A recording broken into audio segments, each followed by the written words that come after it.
નમસ્કાર, CB24 news સાથે હું રેશમા આપનું સ્વાગત કરું છું. રાજ્યમાં નશાકારક દવાઓના દુરુપયોગ અને ગેરકાયદેસર વેચાણને રોકવા માટે ગૃહ રાજ્યમંત્રી હર્ષ સંઘવી અને રાજ્યના પોલીસ વડા વિકાસ સહાયની સુરતથી રાજ્યભરની મેડિકલ સ્ટોર્સમાં ગુજરાત પોલીસ દ્વારા મેગા ચેકિંગ અભિયાન હાથ ધરવામાં આવ્યું હતું.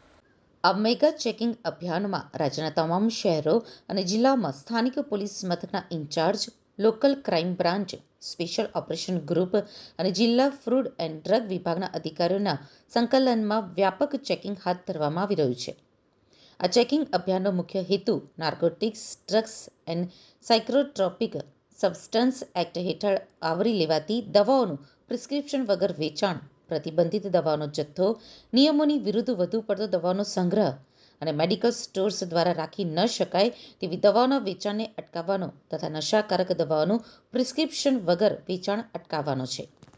આ કાર્યવાહી ડીવાયએસપી, ડીસીપીના સુપરવિઝન હેઠળ ચલાવવામાં આવી રહી છે, જેમાં તમામ પોલીસ સ્ટેશનના ઇન્ચાર્જ અને અધિકારીઓએ અલગ અલગ ટીમો બનાવીને મેડિકલ સ્ટોર્સ ખાતે દરોડા પાડી બારીક ચેકિંગ કરી રહ્યા છે. આ ચેકિંગમાં ખાસ કરીને શાળાઓ, કોલેજો અને શૈક્ષણિક સંસ્થાઓની નજીક આવેલી મેડિકલ સ્ટોર ઉપર ધ્યાન કેન્દ્રિત કરવામાં આવી રહ્યું છે, જ્યાં નશાકારક દવાઓના દુરુપયોગની શક્યતાઓ વધુ હોય છે. જેમાં એક એનડીપીએસ એક્ટ હેઠળનો કેસ સહિત કુલ 45 કેસ નોંધવામાં આવ્યા છે.